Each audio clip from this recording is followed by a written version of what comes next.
Hello friends, welcome to Price इंपीडिया। आज जो वीडियो मैं आपके सामने लेकर आया हूँ, इस वीडियो में हम एनालाइज करेंगे निफ्टी और बैंक निफ्टी को।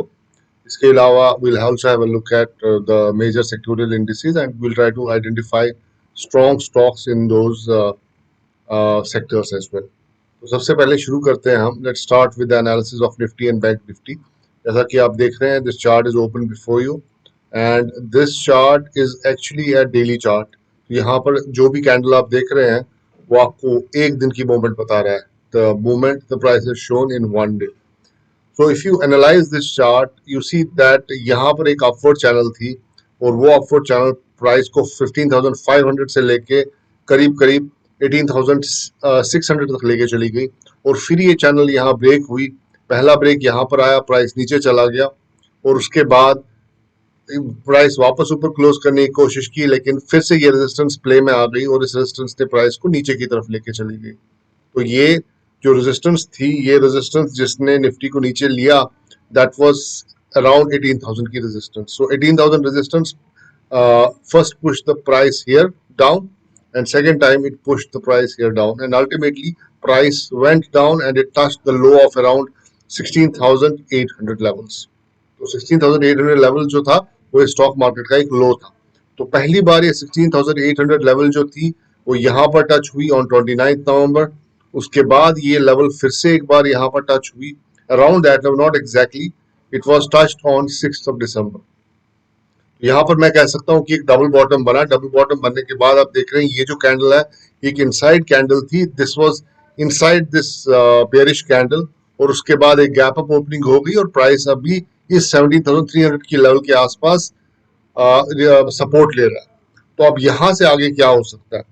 जैसा कि आप देख रहे हैं कि market looks very comfortable in the sense कि वो जो कोरोना के फियर्स वगैरह थे जो आए थे, ओमिक्रॉन एंड ऑल दैट, वो फियर्स अब पूरी तरह से हट चुके हैं क्योंकि ऐसा बताया जा रहा है कि Omicron is not as deadly and the vaccine जो लोगों ने किया हुआ है उस वैक्सीन से डेफिनेटली हम ओमिक्रॉन को कम्बैट कर सकते हैं, उसको पिछाड़ सकते हैं।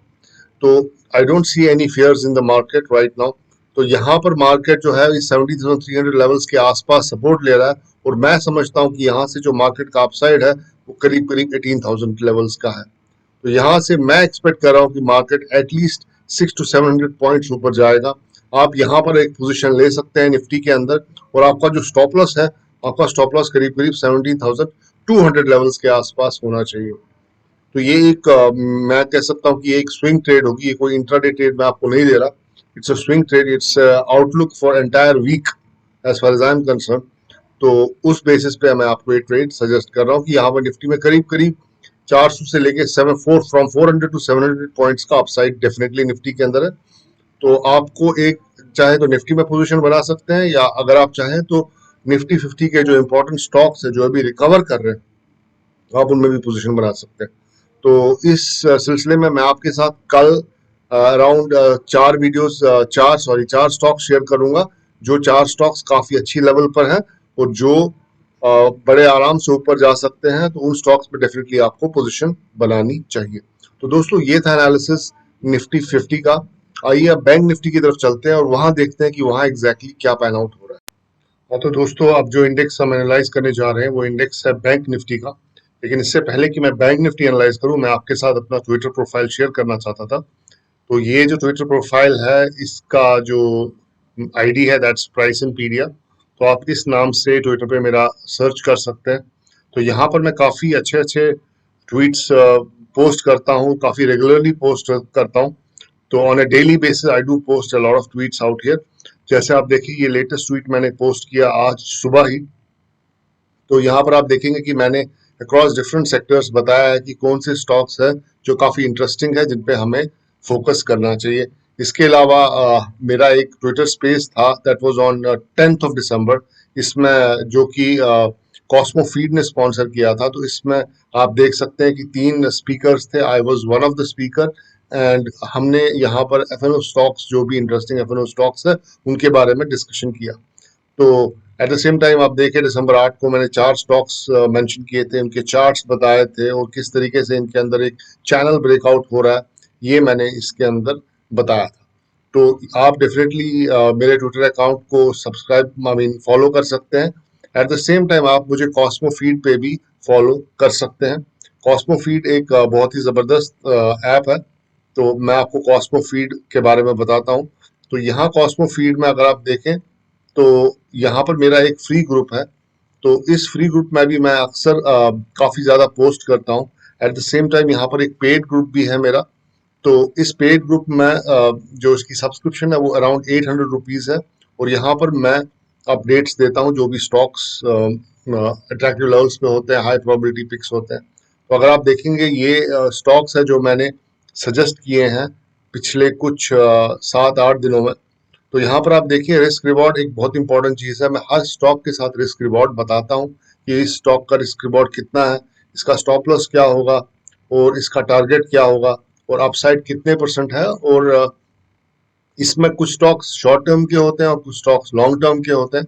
तो आप बेस्ड ऑन दिस स्टॉक्स में इन्वेस्ट कर सकते हैं। लेकिन हाँ, इतना आपको बताना चाहूंगा कि मेरे ग्रुप में आपको वो एक्सट्रीम फोमो नहीं मिलेगा, इन द सेंस कि मैं वो एक दिन में 5-10 स्टॉक्स नहीं सजेस्ट करता।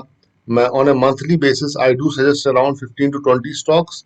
और वो हाई प्रोबेबिलिटी पिक्स होते हैं और उनके चांसेस जो होते हैं वो सक्सीड होने के थोड़ा ज्यादा होते हैं। बाकी ये कोई प्रिडिक्शन नहीं होती मेरी तरफ से, इट इज जस्ट एनालिसिस। जो एनालिसिस मैं आपके साथ शेयर करता हूँ और इस एनालिसिस में आपको स्टॉप लॉस और टारगेट दोनों मिलता है। At the same time I will also try to give timely updates on the stocks कि अगर सपोज करें कोई स्टॉक ऐसा है जिसका स्ट्रक्चर बिगड़ चुका है या बिगड़ रहा है तो उनके अपडेट्स भी आपको यहाँ पे मिलेंगे। तो ये है कॉस्मोफीड जहां पर आप मुझे सब्सक्राइब कर सकते हैं। तो इसका लिंक भी मैं आपको इस वीडियो के डिस्क्रिप्शन में डेफिनेटली दे दूंगा। इसके अलावा you can also subscribe me on this channel as well. तो this is the Price and Pedia channel. इसमें around we have around 4,000 members in this channel. I'll also post the link for this channel as well in the description, so you can subscribe me there also. In this Telegram channel, I also do post a lot of updates and market related updates and a lot of other things as well. So guys, this is all about Cosmo Feed, Twitter and Telegram. Now let's move on to the bank Nifty analysis. तो अगर bank Nifty का analysis करें तो यहाँ पर आप देखिए bank Nifty जो जिस तरीके से ऊपर गया, this was a upward channel. और ये अपवर्ड चैनल ने बैंक निफ्टी को ऑल द वे 41,750 लेवल्स तक पहुंचा दिया। 41,750 लेवल्स तक पहुंचने के बाद यहाँ एक टॉप बना और देखिए किस तरीके से प्राइस केम क्रैशिंग डाउन और उसके बाद प्राइस नीचे ही जाता रहा। It touch the low of around 35,914 levels. So 41,750 was the top and 35,914 was the bottom। और उसके बाद आप देखिए यहाँ पर किस तरीके से कंसोलिडेशन हुई और प्राइस ने किस तरीके से कंसोलिडेट किया, यानी कि ये 35,900 की जो लेवल थी एक मेजर सपोर्ट बन के उभरी। और ये कंसोलिडेशन के बाद प्राइस ने एक ब्रेकआउट दिया है, इस रेजिस्टेंस को तोड़ा है, दैट वाज एट 36,970 लेवल्स। और ये रेजिस्टेंस तोड़ने के बाद अगर आप देखिए प्राइस यहाँ पे कंसोलिडेट कर रहा है। तो अब अगर हम इस चार्ट को कंपेयर करें किसके साथ, निफ्टी के चार्ट के साथ, निफ्टी में आपको 600 से 700 पॉइंट्स का अपसाइड दिख रहा है, लेकिन यहाँ पर जो अपसाइड है वो मैं समझता हूँ ज्यादा बड़ा है और यहाँ पर रिवार्ड भी बहुत अच्छा है और रिस्क रिवॉर्ड भी बहुत अच्छा है। तो at the minimum I think यहाँ पर 8% का अपसाइड आपको दिख रहा है। तो अराउंड 3000 पॉइंट्स का अपसाइड बैंक निफ्टी के अंदर है। तो अगर आप एक स्विंग ट्रेड लेना चाहते हैं, एक अच्छा स्विंग ट्रेड लेना चाहते हैं, तो आप बैंक निफ्टी में डेफिनेटली एक पोजीशन बनाइए। और यहाँ आपका स्टॉप लॉस जो है बहुत ही कम होगा, इट विल बी अराउंड 36,800 आप स्टॉप लॉस रखें और यहाँ पर आप टारगेट कर सकते हैं अराउंड 3000 पॉइंट्स। तो even if you are taking one lot of bank Nifty you will make very good amount of money in bank nifty. So do keep this on your radar as this looks very attractive. So guys, this is the analysis of bank nifty and nifty. Now let's move on to the sectorial indices और वहां जानने की कोशिश करते हैं कि वहां exactly क्या हो रहा है। तो आइए sectorial indices की तरफ चलते हैं। हाँ तो दोस्तों, अब जो सबसे पहला sectorial index मैं आपके साथ डिस्कस करना चाहता हूँ वो इंडेक्स है निफ्टी ऑटो। तो निफ्टी ऑटो जो है, अगर मैं इसका वीकली चार्ट देखूं, this is a weekly chart of Nifty auto. तो यहाँ पर आप देखें जो इम्पोर्टेंट लेवल थी that was at around 10,780 levels. Price यहाँ पर टच हुआ, नीचे आया, सेकेंड टाइम यहाँ आया, फिर से नीचे आया, और थर्ड टाइम प्राइस ने यहाँ पर एक जबरदस्त ब्रेकआउट ऊपर की तरफ दिया, लेकिन प्राइस यहाँ सस्टेन नहीं हो पाया, एक ब्रेकडाउन आया और वो ब्रेकडाउन प्राइस को नीचे लेके गया। और अब आप क्या देख रहे हैं, ये कैंडल जो वीकली कैंडल है, इसने ये बात का इशारा दिया कि अब निफ्टी ऑटो जो है वो वापस ऊपर जाने के लिए तैयार है। तो निफ्टी ऑटो, अब अगर मैं इसका डेली चार्ट देखूं तो ये देखें, ये वो लेवल थी जो मैं आपके साथ डिस्कस कर रहा था, जो एज ए रेजिस्टेंस एक्ट कर रही थी। अब हम फोकस सिर्फ यहाँ पे करेंगे। ये वो ब्रेकडाउन है जो यहाँ पर हुआ था, और ये वो ब्रेकआउट था जो इसको ऊपर की तरफ ले गया था। तो यहाँ पर एक टॉप बना, उसके बाद यहाँ पे एक सेकंड टॉप बना, और प्राइस क्रेम क्रैशिंग डाउन। तो अभी लेकिन निफ्टी ऑटो जो है इट्स वेरी नाइसली पॉइज्ड। सो आपका जो फोकस होना चाहिए निफ्टी ऑटो में, कुछ स्टॉक्स की तरफ डेफिनेटली होना चाहिए। अब जो स्टॉक्स मैं आपको सजेस्ट कर रहा हूँ उसमें आयशर मोटर्स है, उसमें टीवीएस और टीवीएस मोटर्स भी काफी अच्छी लेवल पे है, इसमें बजाज ऑटो है वो भी काफी अच्छी लेवल पर है, और एक्साइड। तो ये चार स्टॉक्स मैं आपको सजेस्ट कर रहा हूँ, ये चार स्टॉक्स को आप डेफिनेटली एनालाइज करें। इसके अलावा जो कल मैं वीडियो आपके सामने लेके आऊंगा उसमें मैं एफएनओ के अराउंड टॉप 5 स्टॉक्स आपके साथ एनालाइज करूंगा, तो वो वीडियो देखना जरूर कभी ना भूले। तो that video will be very interesting one. So Nifty Auto looks good. So the stocks which I'm suggesting you should watch out for Eicher Motors, TVS Motors. In fact, you can also look for Tata Motors and Exide, and one more stock, that is Mahindra and Mahindra. And one more stock, that is Bosch. Bosch is looking really very attractive. So do have a look at the charts of these stocks, and they look very attractive, and I'm expecting them to do well in the coming days. So guys, this is the analysis of Nifty Auto. If I look at Nifty Cement, unfortunately we don't have any index for cement stocks. लेकिन cement stocks जो है वो काफी attractive levels पर है। इसमें जो stock मैं आपके साथ डिस्कस करना चाहता हूँ वो सबसे पहले है एसीसी सीमेंट। ये आप देखिए बार बार इस सपोर्ट की तरफ आके यहाँ से बाउंस कर रहा है, और यहाँ पर इस सपोर्ट पे इसने एक बाउंस ले लिया है। तो यहाँ से मैं समझता हूँ कि एसीसी के अंदर जो अपसाइड है that is around 10% from here. तो आप एसीसी में डेफिनेटली एक ट्रेड ले सकते हैं, एक स्विंग ट्रेड ले सकते हैं। मेरा ख्याल है 10 से 12 दिन में आपको ये 10% बड़े आराम से मिल सकता है। एक और स्टॉक जो सीमेंट स्पेस में है जो बहुत अट्रैक्टिव है दैट इज अल्ट्राटेक सीमेंट। ये देखें आप, ये भी एक बहुत इंपॉर्टेंट बेस से इसने एक बाउंस ले लिया यहाँ पर। तो इसको मैं थोड़ा ऊपर लेता हूँ, ये देखिए यहाँ पर इसने एक बाउंस लिया है और प्राइस ऊपर जाने की बिल्कुल तैयारी कर रहा है। तो यहाँ पर भी जो अपसाइड दिख रहा है that is around 8% on a minimum basis in UltraTech cement. उसके अलावा Shri cement is also looking very attractive. Shri cement का जो अपसाइड है that is I suppose around 12% on a minimum basis. It can go more than that also, लेकिन कम से कम 12% का upside तो यहाँ पर जरूर दिख रहा है। इसने भी इस सपोर्ट से देखिए किस तरीके से पहले यहाँ कंसोलिडेशन की और बाद में एक बाउंस बैक दे दिया। इसके अलावा रैमको सीमेंट जो है, Ramco cement is also looking very nice and very good. ये देखिए बार बार ये सपोर्ट लाइन से बाउंस कर रहा है, और इस बार भी इसने यहाँ से बाउंस किया और देखिए किस तरीके से ऊपर चला गया। अब इसका अपसाइड थोड़ा कम हो चुका है क्योंकि it has already gone up, but still the upside is around 10% as far as Ramco cement is concern. So these were the cement stocks. अगर हम इंफ्रा स्पेस में जाएं, इंफ्रा स्पेस में जो मेरा फेवरेट स्टॉक इस वक्त है दैट इज अपोलो। तो अपोलो में एग्जैक्टली क्या हो रहा है कि यहाँ पर देखिए एक ट्रेडिंग रेंज में फंसा हुआ था, और यहाँ पर इसको रेजिस्टेंस मिली, पहली रेजिस्टेंस यहाँ मिली, सेकंड रेजिस्टेंस यहाँ मिली, और प्राइस नीचे आया। उसके बाद इसने यहाँ ब्रेकआउट दिया, डबल टॉप बना, बिल्कुल बैंक निफ्टी का स्ट्रक्चर है अपोलो हॉस्पिटल्स का। यहाँ डबल हॉट टॉप बना और उसके बाद प्राइस नीचे आ गया। तो अब आपको यहाँ वेट करना है कि यहाँ से एक बाउंस आ सकता है अपोलो हॉस्पिटल में, और एक अच्छा स्टॉक, काफी इसका बीटा लेवल अच्छा है, so it can give a very good up move from here. लेकिन आप वेट करें, जैसे ही आपको यहाँ पर एक अच्छा एक ग्रीन कैंडल बनता हुआ दिख जाए तो वो कंफर्म ये बात करेगा कि यहाँ से स्टॉक को सपोर्ट मिल चुका है, और यहाँ से एक पोजीशन डेफिनेटली बनाई जा सकती है। इस स्टॉक के लिए मैं कोई टारगेट नहीं देना चाहता क्योंकि ये स्टॉक एक अनचार्टेड टेरिटरी में जाएगा। तो यहाँ से मैं समझता हूँ कि ये स्टॉक 6,300 तक भी जा सकता है, बड़े आराम से जा सकता है। और अगर हम उसको ट्रांसलेट करें in terms of percentage that is around 19 to 20% of returns in Apollo hospital. इसके अलावा अगर आप देखें तो IRCT में कुछ खास नहीं चल रहा है। there is hardly any buying happening in IRCTC. It's not looking that attractive to me at all. So please don't get into IRCTC. अगर हम Concor की बात करें, let's talk about Concor. तो Concor is also trading in a range between 632 and 734. आप देखिए यहाँ जो प्राइस ने इस रेंज को नीचे की तरफ तोड़ा था और तोड़ने के बाद प्राइस वापस इसी रेंज के अंदर, ट्रेडिंग रेंज के अंदर जा चुका है. तो अगर हम यहाँ पर इसका अपसाइड देखें, so this upside comes to around 12%. So Concor looks good for an upside of 12%. और जो फ्राइडे का कैंडल कॉनकॉर में आया था, that was very good actually. और यहाँ से ऐसा लग रहा है कि कॉनकॉर जो है बड़े आराम से ये 12% का सफर in around 5 to 10 trading days, it should definitely get you this much return.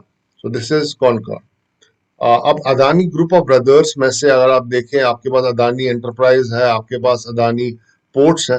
तो इसमें मैं समझता हूँ कि अदानी एंटरप्राइज बेटर प्लेस्ड है, क्योंकि अदानी पोर्ट्स भी हालांकि ब्रेकआउट कर रहा है. लेकिन अगर आप इस अदानी एंटरप्राइज के स्ट्रक्चर को देखें, जैसे ही ये स्टॉक इन लेवल्स को क्रॉस करता है तो ये आपकी रडार पे आ जाना चाहिए. So once it crosses 17,060 levels, I guess Adani enterprise will give a huge breakout. अभी ये कंसोलिडेशन हो रही है, it has already given a breakout, but after breakout it's doing some sort of consolidation, which means it's going to do something very big in coming days. So Adani Enterprise should be on your radar, and it can give a very good return. So just wait for it to just close above the 1760 levels, then you can enter into this stock. I guess this stock can easily give 20 to 30% returns in the coming days.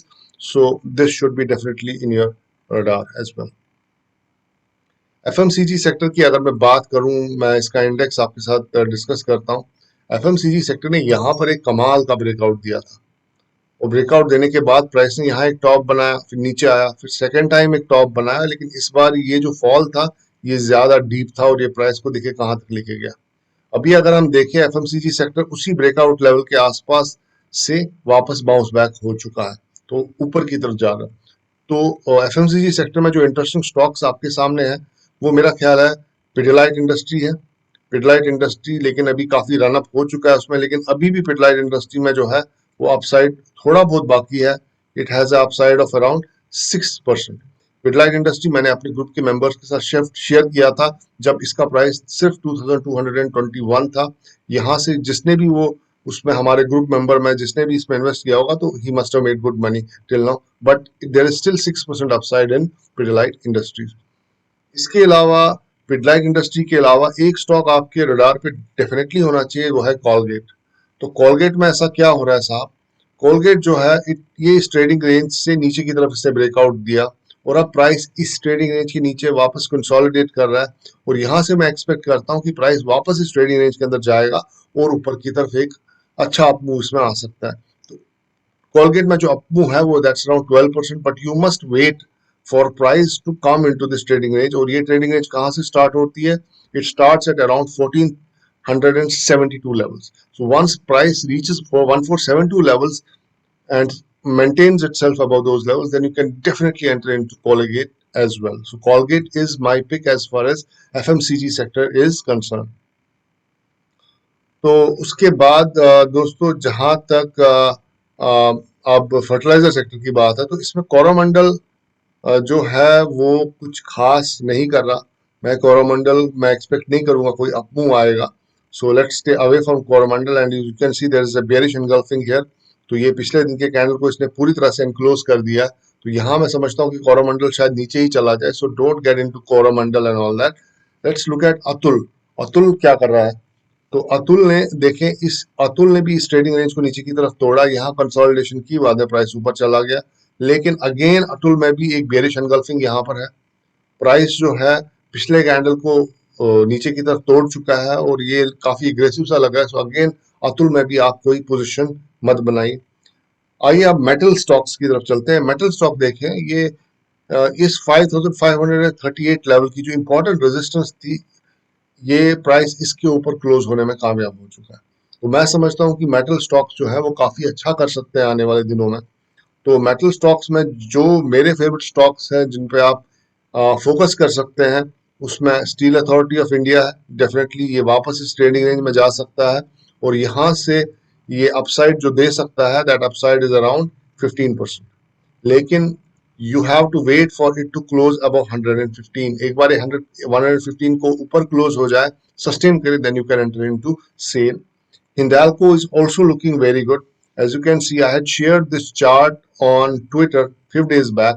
तो ये देखिए, ये एक downward channel है और इस downward channel को यहाँ पर एक बेस फॉर्मेशन हुई है और बेस फॉर्मेशन के बाद यहाँ ब्रेकआउट मिला है. अब प्राइस जैसे ही इन लेवल्स के ऊपर सस्टेन करेगा, विच इज अराउंड 450 लेवल्स, तो यहाँ से मैं समझता हूँ कि स्टॉक के अंदर मिनिमम 20% का upside. So Hindalco is looking very good. At the same time, if you can just look at Tata Steel, yes, Tata Steel exactly has the same structure. In fact, it has better structure than uh, the previous stock. ये देखें किस तरीके से price जो है वो इस downward channel में से बाहर आया है, यहाँ बेस फॉर्मेशन हुई है और यहाँ से प्राइस मिनिमम 17% का आप मुंह ऊपर की तरफ दे सकता है. So even Tata steel looks very good. National aluminium has exactly the same structure जो मैंने ट्विटर पे शेयर किया था. यहाँ पर भी एक डाउनवर्ड चैनल जो है, बेस फॉर्मेशन हुआ है और बेस फॉर्मेशन के बाद जो प्राइस है वो यहाँ कंसोलिडेट कर रहा है. यहाँ पर इनफैक्ट जो अपसाइड है that is more, it is 25% here. तो आपको नेशनल एल्यूमिनियम भी अपने रडार पे डेफिनेटली रखना चाहिए. यहाँ पावर स्टॉक्स में अगर आप देखें तो बेल जो है, BEL has around 19% upside. BEL has been moving. यहाँ पे बेल को रेजिस्टेंस मिला, नीचे आया, सेकेंड टाइम रेजिस्टेंस मिला, नीचे आया, लेकिन ये बॉटम जो है इस बॉटम से थोड़ा नीचे है और ये bottom it's higher than this bottom. So clearly it's a sort of a volatility contraction pattern which is developing here. So I expect कि इसमें भी 19% का अपसाइड जो है वो क्वाइट पॉसिबल है. तो now let us move into IT sector. As far as IT sector is concerned, my preferred pick in IT sector is Bsoft. लेकिन Bsoft को आपको थोड़ा एनालाइज करना पड़ेगा. Bsoft actually has broken out of this trading range और उसने यहाँ पर एक ब्रेकआउट ऑलरेडी दे चुका है, लेकिन अभी प्राइस में उतना मोमेंटम मुझे नहीं दिख रहा. सो आई एम नॉट श्योर ये स्टॉक अभी ऊपर जाने की तैयारी में है या नहीं है. मैं समझता हूँ अभी तैयार नहीं है, लेकिन अगर ये स्टॉक आपको इन लेवल्स के आसपास यानी कि 440 450 लेवल्स के आसपास मिल जाए तो आप डेफिनेटली इसमें एक ट्रेड ले सकते हैं. दैट विल बी, ये एक पुल बैक होगा और ये एक रिटेस्ट होगा इस रेजिस्टेंस का as a support. So from here I expect कि बिरला सॉफ्ट डेफिनेटली ऊपर जा सकता है. ओवरऑल अगर हम आईटी सेक्टर को देखें, IT sector does not have the momentum. अभी आईटी सेक्टर में मोमेंटम मुझे नहीं दिख रहा.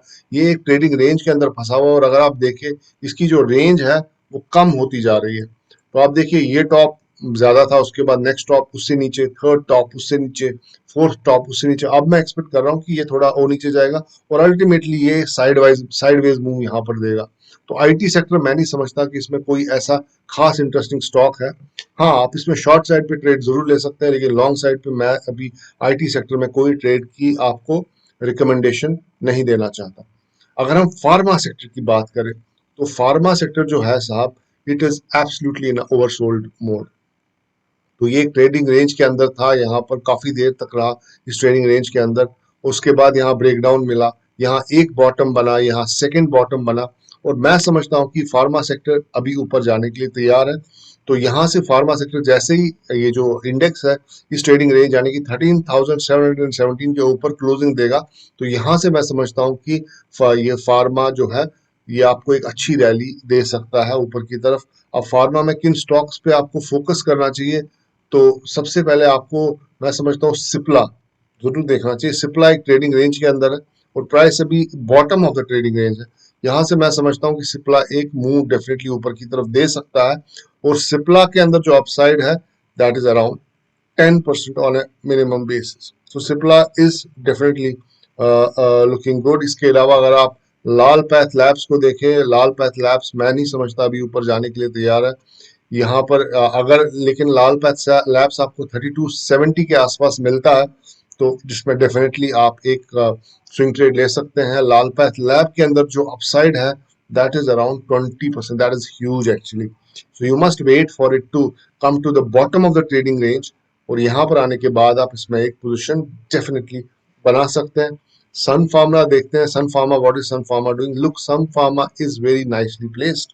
It is exactly at the bottom of the trading range और यहाँ से मैं समझता हूँ कि सन फार्मा एक 10 से 11% का मूव बड़े आराम से ऊपर की तरफ दे सकता है, और आपका स्टॉप लॉस सिर्फ 730 लेवल पे होना चाहिए, और आपका जो टारगेट है वो 847 होगा. So it gives us a very attractive risk reward in Sun Pharma, so it looks absolutely fantastic and good. Banking sector खैर हमने डिस्कस कर चुके हैं. Banking sector actually is looking very good. तो बैंकिंग सेक्टर में मैं personally Punjab national bank पे काफी बुलिश था, और यहाँ पर इसने एक अच्छा अपने ऊपर की तरफ दिया. मैं बैंक ऑफ बड़ौदा में काफी बुलिश था. I was very bullish in SBIN. तो SBIN मैंने अपने मेंबर्स को यहाँ पे सजेस्ट किया था. तो इसके अलावा मैंने आई एम नॉट श्योर मैंने SBI सजेस्ट किया था कि नहीं. हाँ, लेकिन मैंने बैंक ऑफ बड़ौदा जरूर सजेस्ट किया था.